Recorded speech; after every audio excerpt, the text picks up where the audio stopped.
Hello dear students, मैं doctor Ankit Shrivastava और welcome to my YouTube channel the State academy.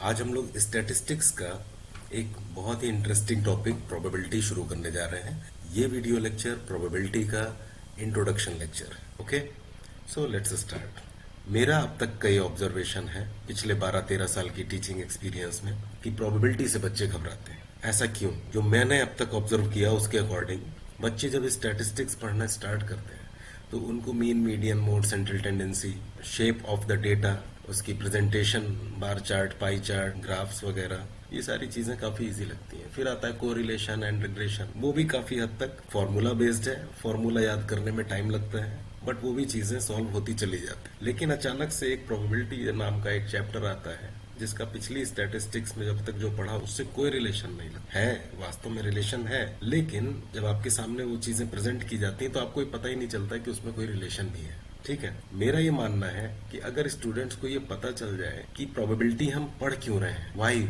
And second thing, what is the need to study probability in statistics, statistics में probability पढ़ने की क्या जरूरत है। Mathematics में तो समझ सकते हैं, लेकिन स्टैटिस्टिक्स में इसकी क्या जरूरत थी। तो जिस दिन आपको ये चीजें क्लियर हो गई, और जिस दिन नहीं, ये आज ही क्लियर होगा, इसी वीडियो लेक्चर में आपको क्लियर होगा कि हम प्रोबेबिलिटी स्टैटिस्टिक्स में क्यों पढ़ते हैं और इसकी क्या जरूरत, और आपको आज के बाद प्रोबेबिलिटी से डर लगना बंद हो जाए। ओके, चलिए शुरू करते हैं। प्रोबेबिलिटी है क्या चीज? प्रोबेबिलिटी टर्म का यूज हम अपने डेली रूटीन में करते हैं, अपने फैमिली, फ्रेंड्स, कलीग्स सबके साथ कर सकते हैं। मान लीजिए कोई इंडिया पाकिस्तान का मैच होने वाला है, तो आपने कहा कि आज इंडिया के जीतने के ज्यादा चांसेस लग रहे हैं। ठीक है, पॉसिबिलिटी है कि आज बारिश हो जाए, it is likely that it may not rain today, और मे भी आज मैं कोचिंग ना जाऊं। इन सारे के सारे टर्म्स में एक अनसर्टेनिटी झलक रही है। अनसर्टेनिटी तब होती है जब कोई चीज निश्चित नहीं होती है, यानी कि अनिश्चितता है उस चीज में। किसी इवेंट के होने में अगर कोई भी डाउट है तो वो अनसर्टेन है, और यहीं पे आती है प्रोबेबिलिटी की पहली और सबसे इफेक्टिव मीनिंग कि इट इज लाइकली दो नॉट सर्टेन टू अकर। किसी इवेंट की बात कर रहे हैं, लाइकली है, बट जरूरी नहीं कि वो इवेंट अकर ही हो। ठीक है, अकरेंस हो उसका। तो ये सारे के सारे टर्म्स प्रोबेबिलिटी को ही रिप्रेजेंट करते हैं, बट इन सारे टर्म्स में एक एक्सपेक्टेशन है और इसकी कोई न्यूमेरिकल वैल्यू नहीं है।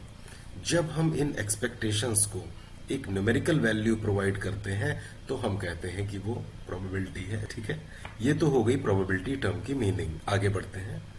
स्टैटिस्टिक्स है क्या?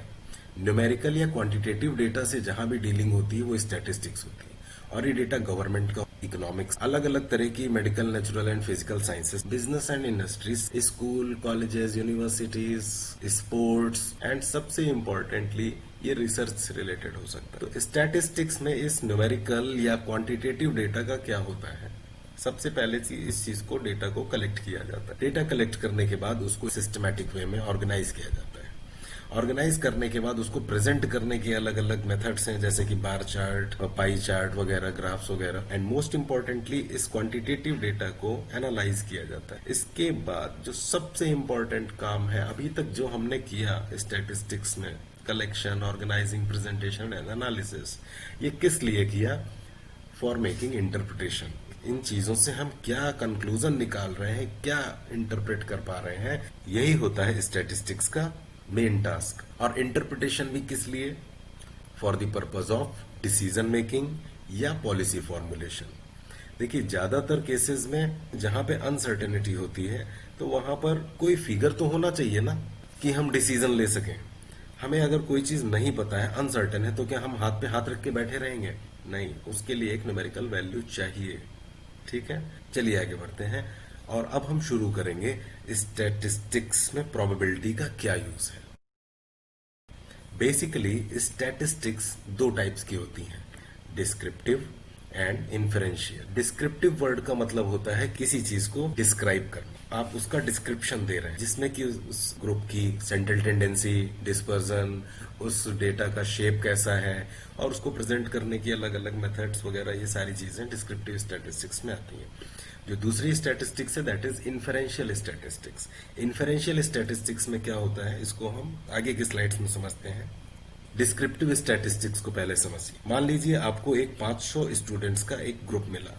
इन स्टूडेंट्स ने कोई एग्जाम दिया था और आपको इसको डिस्क्राइब करना है कि इनके मार्क्स वगैरह की क्या सिचुएशन है, क्या कैसा ग्रुप है, ये आपको बस इसको डिस्क्राइब करना है। तो आपने सेंट्रल टेंडेंसी कैलकुलेट कर दी, आपने उसमें डिस्पर्जन कैलकुलेट कर दिया, फिर आपने कहा कि चलो हम डेटा का शेप भी बता देते हैं, ठीक है। और फिर आपने अगर ग्रुप को 2 पार्ट्स में डिवाइड कर दिया तो आप उसमें कोरिलेशन भी कैलकुलेट कर सकते हैं। तो आपने इस ग्रुप को इजिली आप डिस्क्राइब कर सकते हैं। लेकिन क्या हो अगर आपसे कहा जाए कि ये 50 लाख स्टूडेंट्स को आपको डिस्क्राइब करना है, तो क्या ऐसा करना पॉसिबल होगा? आपके लिए पॉसिबल होगा, लेकिन उसमें बहुत ही ज्यादा time, money and human resource की जरूरत पड़ेगी। जब ऐसे रिसोर्सेज की हमारे पास स्कैरसिटी हो, या जरूरत भी नहीं है कि 50 लाख स्टूडेंट्स के ग्रुप को हम डिस्क्राइब करें, क्या जरूरत है? इन दिस केस यहाँ पे काम आती है इन्फरेंशियल स्टैटिस्टिक्स। आप इसमें से एक छोटा सा सैंपल ग्रुप लेते हैं 500 स्टूडेंट्स का। 500 स्टूडेंट्स की आपने डिस्क्रिप्टिव स्टडी करनी है, और यहाँ पे प्रोबेबिलिटी का रूल स्टार्ट होगा कि एक पॉसिबिलिटी है कि जैसे ये 500 स्टूडेंट्स का ग्रुप बिहेव कर रहा है, वैसे ही ये 50 लाख स्टूडेंट्स का भी ग्रुप बिहेव करेगा। ये एक पॉसिबिलिटी है, और यहाँ पे प्रोबेबिलिटी का एक बहुत ही वास्ट आपको यूटिलाइजेशन देखने को मिलेगा। तो बेसिकली स्टैटिस्टिक्स में प्रोबेबिलिटी का यूज यहाँ से स्टार्ट होता है, ठीक है। तो इन्फरेंशियल स्टैटिस्टिक्स क्या हुई? Drawing inferences about the population on the basis of a sample. Okay, तो इन्फरेंस ड्रॉ करना किसी पॉपुलेशन के बारे में, यानी कि जो हम 50 लाख स्टूडेंट्स की बात कर रहे थे वो है पॉपुलेशन, और जो 500 स्टूडेंट्स का हमने ग्रुप सेलेक्ट किया था दैट इज सैंपल। तो on the basis of this sample study हमको पॉपुलेशन के बारे में इन्फरेंसेस ड्रॉ करने होंगे। यही रोल है इन्फरेंशियल स्टैटिस्टिक्स का, और यहाँ पर प्रोबेबिलिटी इन इन्फ्रेंसेस को एक्यूरेटली ड्रॉ करने में एक हेल्पफुल टूल साबित होता है। तो आपको अब तक ये समझ में आ गया होगा कि प्रोबेबिलिटी हम पढ़ते क्यों हैं, ठीक है। आगे बढ़ते हैं अब हम लोग प्रोबेबिलिटी की तरफ।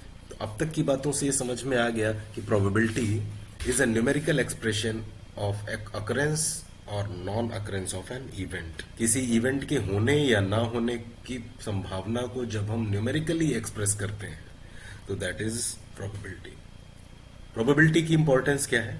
वो सभी एरिया जहां पे फ्यूचर इवेंट्स निश्चित नहीं है और एस्टिमेशन बहुत ही ज्यादा जरूरी है, उन सभी एरियाज में प्रोबेबिलिटी की बहुत ज्यादा इंपॉर्टेंस है। सबसे पहला games of chance, gambling, lottery, horse race या डाइस के जितने भी गेम्स हैं, इन सब में इसकी इंपॉर्टेंस है बहुत ज्यादा। और प्रोबेबिलिटी की हम हिस्ट्री में नहीं जा रहे, बट प्रोबेबिलिटी की basically starting he games of chance से हुई थी, ठीक है। इसके बारे में हम कभी और डिस्कस करेंगे। दूसरा है डिसीजन मेकिंग या पॉलिसी मेकिंग। गवर्नमेंट को आगे 5 साल 10 साल के लिए पॉलिसीज फॉर्मुलेट करनी होती है फ्यूचर को ध्यान में रखते हुए, बट फ्यूचर तो अनसर्टेन है। तो ऐसे में क्या किया जाए? तो ऐसे में प्रोबेबिलिटी हेल्प करती है गवर्नमेंट को पॉलिसी फॉर्मुलेट करने में, या जितने भी बिजनेसेस हैं जो प्रोडक्शन से इनमें इन्वॉल्व हैं या कुछ सर्विस प्रोवाइडर हैं, उन सब के लिए प्रोबेबिलिटी बहुत ही इंपॉर्टेंट टूल है। वो प्रोबेबिलिटी के बेसिस पर ही प्रोडक्शन करेंगे कि आगे आने वाले 6 महीने, साल भर में, 2 साल में ऐसी डिमांड हो सकती है, या एक नया प्रोडक्ट है, नया एरिया है, इसमें इस प्रोडक्ट की डिमांड जो है बहुत ज्यादा होने वाली है आगे आने वाले समय में, तो हम उसका प्रोडक्शन स्टार्ट कर सकते हैं, उसका प्लांट स्टेब्लिश कर सकते हैं। Next, basic input for insurance business. Insurance industry में 99%, बल्कि मैं तो कहूंगा इंश्योरेंस बिजनेस 100% प्रोबेबिलिटी पर बेस्ड है। ये अपने आप में एक बहुत ही ब्रॉड टॉपिक है, इसको हम बाद में डिस्कस करेंगे। Basis of sampling. मान लीजिए कोई कंपनी है जो कि गन्स मैन्युफैक्चर करती है, बुलेट्स मैन्युफैक्चर करती है। अगर वो अपनी बुलेट्स बेचने के लिए किसी कंट्री की आर्मी के पास जाए और आर्मी हर बुलेट को टेस्ट करके देखे कि वो गोली चल रही है कि नहीं चल रही है, ये बॉम्ब ब्लास्ट होगा कि नहीं होगा, तो ऐसे में क्या होगा कि जितना भी सामान खरीदा जाएगा वो सबका सब टेस्टिंग में चला जाएगा। तो यहाँ पर एक छोटा सा सैंपल लेकर के उसको टेस्ट कर लिया जाता है। सारे प्रोडक्ट, सारे बॉम्ब और सारी बुलेट्स को यूज करके देखने की जरूरत नहीं होती है, ठीक है। And substitute for actual measurement. ये सारे के सारे जो ऊपर हमने अभी पॉइंट्स देखे, इसमें एक्चुअल मेजरमेंट ना होने की कंडीशन में ही तो हमें प्रोबेबिलिटी यूज करनी पड़ रही है, ठीक है। तो प्रोबेबिलिटी से हमें एक सब्स्टिट्यूट भी मिलता है कि अगर एक्चुअल मेजरमेंट नहीं है हमारे पास तो हम उसमें किस वैल्यू को पुट करके डिसीजन ले सकते हैं, ठीक है। अब हम शुरू करते हैं प्रोबेबिलिटी। प्रोबेबिलिटी शुरू करने से पहले आपको इसकी कुछ टर्मिनोलॉजीज एकदम क्लियर होनी चाहिए, जैसे कि random experiment. Random experiments probability की कैलकुलेशन हमेशा मैथमेटिकल एक्सपेरिमेंट्स के अंडर में की जाती है जहां पे अनसर्टेनिटीज होती हैं। इन्हीं एक्सपेरिमेंट को रैंडम एक्सपेरिमेंट कहते हैं। जैसे कि tossing a coin and rolling a dice, ये क्या है, एक रैंडम एक्सपेरिमेंट के एग्जाम्पल। ठीक है, एक कॉइन को टॉस किया गया, एक डाइस को रोल किया गया, ये कई डाइसेस को रोल किया गया एक साथ, ये सब क्या है, रैंडम एक्सपेरिमेंट है। ठीक है। दूसरा है पॉसिबल आउटकम्स। पॉसिबल आउटकम्स, इस एक्सपेरिमेंट को परफॉर्म करने से कौन कौन से आउटकम्स आएंगे, वो है पॉसिबल आउटकम्स। जैसे कि आप एक कॉइन टॉस करेंगे तो हेड आएगा या टेल आएगा, और जब डाइस को रोल करेंगे तो 1 2 3 4 5 6 कोई भी वैल्यू आ सकती है। तो ये इसके पॉसिबल आउटकम्स हैं, 1 2 3 4 5 6, ये सब इसके पॉसिबल आउटकम्स हैं डाइस के। तीसरा टर्म है सैंपल स्पेस। किसी एक रैंडम एक्सपेरिमेंट के सभी पॉसिबल आउटकम्स को जब हम कंसीडर करते हैं तो उसको सैंपल स्पेस कहा जाता है। जैसे कि एक कॉइन के केस में हेड एंड टेल, एंड एक डाइस के केस में 1 2 3 4 5 6। तो number of sample space in case of coin it is 2, and in case of dice it is 6। Next है इवेंट। इवेंट एक ऐसा पॉइंट है जो कि सैंपल स्पेस में कहीं लाई कर रहा है। मान लीजिए आपने कॉइन को टॉस किया, तो जो हेड या टेल पॉसिबल आउटकम्स हैं, किसी एक आउटकम का आना इवेंट है। It means event is an element और पॉइंट ऑफ सैंपल स्पेस। जैसे कि हेड आना या टेल का आना कॉइन के केस में, एंड 1 और 2 और 3 और 4 और 5 और 6, किसी भी एक वैल्यू का आना एक इवेंट है। अब इवेंट्स के टाइप देख लेते हैं। सबसे पहले तो simple, composite and compound events. Simple events बहुत ही सिंपल है इसको समझना, कि आपने कोई सिंगल एक्सपेरिमेंट परफॉर्म किया, उसमें कोई भी एक आउटकम आ रहा है, that is known as simple event. जैसे कि एक डाइस आपने रोल किया और एक सिंगल नंबर की वैल्यू मिली आपको, डाइस पर एक ही वैल्यू आएगी। तो जैसे मान लीजिए कि 6 आया आपकी डाइस पर, तो ये क्या है, एक सिंपल इवेंट है।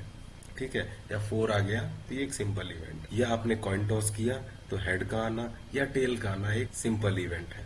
कंपोजिट इवेंट क्या होते हैं? मान लीजिए आपसे कहा जाए कि आपने डाइस रोल किया और कोई इवन नंबर आ जाए, तो एक डाइस पे कितने इवन नंबर होते हैं? एक डाइस पर 2 इवन नंबर है, 4 इवन नंबर है एंड 6 इवन नंबर है। इन तीनों में से 2 4 6 में से कोई भी आ जाएगा तो आपका डिजायर्ड आउटकम आ गया। इसी को कहते हैं composite event. And compound events, 2 experiment मान लीजिए आपने एक साथ में किए, 2 कॉइन्स को एक साथ टॉस किया या एक ही कॉइन को 2 बार टॉस किया, तो दोनों के जो रिजल्ट हैं, दोनों के जो आउटकम है, उनको कंपाउंड इवेंट्स कहा जाएगा। नेक्स्ट टाइप है इंडिपेंडेंट इवेंट्स। इंडिपेंडेंट इवेंट्स वो होते हैं जिनके होने से किसी दूसरे इवेंट के होने या ना होने पे कोई फर्क नहीं पड़ता।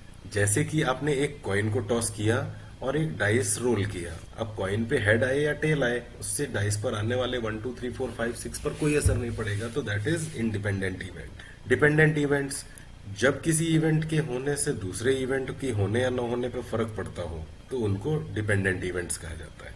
मान लीजिए आपने एक कॉइन को 2 बार टॉस किया और दोनों ही टॉसेस में आपको हेड मिला, तो यहां पर दूसरे टॉस में आने वाला हेड डिपेंडेंट है पहले टॉस में आए हुए हेड पर। यह आपका एक्सपेरिमेंट कब सक्सेसफुल माना जाएगा?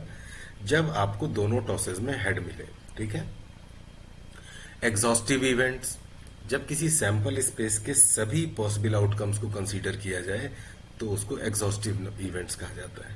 जैसे कि एक डाइस रोल करने के लिए एग्जॉस्टिव नंबर ऑफ केसेस हैं 6। देयर आर 6 आउटकम्स, 1 2 3 4 5 और 6।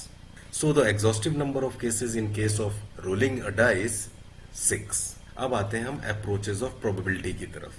पहला अप्रोच है मैथमेटिकल अप्रोच, जिसको हम क्लासिकल अप्रोच या लॉजिकल अप्रोच भी कहते हैं। लॉजिकल अप्रोच या मैथमेटिकल अप्रोच इसलिए कहा जाता है इसको क्योंकि it is purely based on mathematics. कितनी बार भी आप इस अप्रोच के थ्रू आप कैलकुलेशन कर लीजिए, रिजल्ट सेम रहेगा क्योंकि ये चीज प्योरली मैथमेटिकल है। मैथमेटिकल अप्रोच हमेशा आपको सेम आंसर देगा किसी एक पर्टिकुलर एक्सपेरिमेंट के लिए। मान लीजिए आपसे कहा गया कि एक अनबायस्ड कॉइन को टॉस किया गया है और हेड के आने की प्रोबेबिलिटी क्या है, तो यहाँ पे सिंपल सा फॉर्मूला है, probability of an event is equal to number of favourable events upon total likely events. तो in this case possible outcomes हैं हेड आएगा या टेल आएगा, तो probability of head number of favourable events, यानी कि एक कॉइन पर कितने हेड्स हैं, सिर्फ एक, तो नंबर ऑफ फेवरेबल इवेंट्स की जगह पर एक आ गया। और टोटल लाइकली इवेंट्स, यानी कि हेड भी आ सकता है और टेल भी आ सकता है, तो नंबर हो गए दो। टोटल लाइकली इवेंट्स की जगह पर आ गया दो। ठीक है, यहाँ पे अनबायस्ड टर्म यूज हुआ है। इसको ऐसे समझ लीजिए कि शोले में जो जय ने कॉइन टॉस किया था, ये कॉइन बायस्ड था क्योंकि इसमें हर बार हेड आता था। अनबायस्ड कॉइन वो होगा जिसमें हेड एंड टेल किसी के भी आने की इक्वल चांसेस हो। दूसरा एग्जांपल देखते हैं। There are 3 blue and 4 red balls in a bag, 1 ball chosen randomly, probability of ball being blue. उस बॉल के ब्लू होने की क्या प्रोबेबिलिटी है? Number of favourable events upon total likely events. Simple सा फॉर्मूला है। ब्लू बॉल्स हैं हमारे पास 3, यानी कि फेवरेबल इवेंट है 3, एंड टोटल लाइकली इवेंट्स यानी कि टोटल नंबर ऑफ बॉल्स हैं इस बैग में 7। सिंपली इस फॉर्मूले में हमने वैल्यूज पुट करी, that is 3/7। It is your answer. Next approach is empirical और स्टैटिस्टिकल अप्रोच। एम्पेरिकल वर्ड की मीनिंग होती है जिस चीज को ऑब्जर्व किया जा सके। अगर हम किसी चीज को ऑब्जर्व कर सकते हैं तो दैट इज एम्पेरिकल, और अगर हम किसी चीज को ऑब्जर्व कर रहे हैं तो हम ऑब्वियसली उसका डेटा मेंटेन कर रहे होंगे। इसीलिए इसको स्टैटिस्टिकल अप्रोच भी कहते हैं, क्योंकि स्टैटिस्टिकल अप्रोच में डेटा से ही डील होगा। तो ये इस अप्रोच में probability is calculated on the basis of past data और पास्ट एक्सपीरियंस। इसको इस तरह से समझिए कि इंडिया ने अब तक वनडे इंटरनेशनल जितने भी खेले हैं उसका ये पूरा डिटेल है। हर क्रिकेट प्लेइंग नेशन से इंडिया ने अब तक कितने मैचेस खेले हैं, कितने जीते हैं, कितने हारे, कितने टाई हुए, कितने नो रिजल्ट, और यहाँ पर एक परसेंटेज वॉन दिया हुआ है कि कितने % मैचेस इंडिया ने जीते हैं। ठीक है, तो मान लीजिए कि इंग्लैंड से मैच होने वाला है इंडिया का, और हमसे कहा जाए कि इंडिया के जीतने की कितनी प्रोबेबिलिटी है, तो यहाँ पर हमने सिंपली पुराना डेटा उठाया और देखा कि 55.67% मैचेस इंडिया ने इंग्लैंड से जीते हैं। सिंपली हमने प्रोबेबिलिटी को ऐसे एक्सप्रेस कर दिया कि आज के मैच में 55.67% चांस है कि इंडिया मैच जीतेगी। ठीक है, नेक्स्ट अप्रोच इज पर्सनलिस्टिक और subjective approach. According to this approach, probability statement देने वाले पर्सन का पर्सनल एक्सपीरियंस क्या कहता है या उसका पर्सनल जजमेंट क्या है किसी पर्टिकुलर इवेंट के होने या ना होने के बारे में, दैट इज पर्सनलिस्टिक अप्रोच। एक पर्सन कह रहा है कि इस इवेंट के होने की 50% चांसेस है, दूसरा पर्सन कह रहा है कि इस इवेंट के होने के 80% चांसेस है। ये दो के दोनों अपने पर्सनल एक्सपीरियंस के बेसिस पर ऐसा कह रहे हैं। इसके लिए इन्होंने कोई भी मैथमेटिकल कैलकुलेशन नहीं करी है, ये इनका पास्ट एक्सपीरियंस बोल रहा है, इसलिए ऐसा कह। हमारे घरों में अक्सर बूढ़े बुजुर्ग ऐसी बातें करते हैं, हमारे टीचर्स भी ऐसी बातें करते हैं। तो ये सब क्या है, पर्सनलिस्टिक अप्रोच रखते हैं प्रोबेबिलिटी का। Okay, next approach is axiomatic और मॉडर्न अप्रोच। एक्सियोमेटिक अप्रोच सबसे ज्यादा यूज किया जाने वाला अप्रोच है स्टैटिस्टिक्स में। एक्सियोमेटिक मींस जहां पर एक्सियम्स या पोस्टुलेट्स का यूज किया गया हो, and axiom means self evident truth. एक ऐसा साइंटिफिक मेथड जो कि अपना प्रूफ खुद लेकर के चल रहा हो, उसको किसी और प्रूफ की जरूरत नहीं है। ठीक है, ये approach mathematical and statistical approaches का कॉम्बिनेशन, और ये प्रोबेबिलिटी को एक सेट फंक्शन की तरह से ट्रीट करता है। इस अप्रोच में प्रोबेबिलिटी की कोई डिफिनेशन नहीं दी गई है, बट कुछ रूल्स बना दिए गए,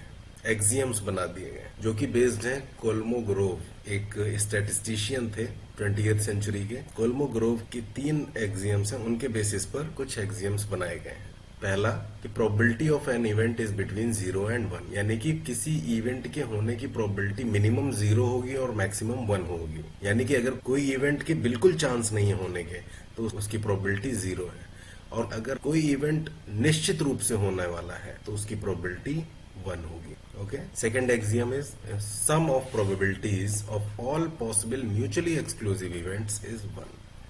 म्यूचुअली एक्सक्लूसिव इवेंट्स, जैसे कि आपने एक डाइस को रोल किया तो इस पे जितने भी इवेंट्स हैं, 1 आएगा, 2 आएगा, 3 आएगा, 4 आएगा, 5 आएगा या 6 आएगा, ये सब के सब क्या है, म्यूचुअली एक्सक्लूसिव इवेंट है। इस तरह के एक्सपेरिमेंट्स में एक ही आउटकम आ सकता है। ठीक है, ये सब के सब म्यूचुअली एक्सक्लूसिव है, यानी कि एक सैंपल स्पेस में जितने भी इवेंट्स हो सकते हैं, जितने भी पॉसिबल आउटकम्स हैं, उन सब की प्रोबेबिलिटीज अगर हम टोटल करें तो उसका टोटल 1 होगा। And the third axiom is for 2 mutually exclusive events A and B, यानी कि A and B 2 mutually exclusive events हैं, इन दोनों की होने की probability probability A union B, इसको यूनियन पढ़ते हैं, इसका मतलब होता है और, इंग्लिश में और, हिंदी में अथवा। ए के होने की संभावना या बी के होने की संभावना क्या है? Probability of event A plus probability of event B. एक इवेंट ए हो सकता है या बी हो सकता है। जिस भी प्रोबेबिलिटी की इक्वेशन में यू आ जाए यानी कि यूनियन आ जाए, इस यूनियन का मतलब होता है और, यानी कि अथवा। ठीक है, इसको आपको ध्यान में रखना है हमेशा। You means union. Union is used in the conditions where two mutually exclusive events are considered.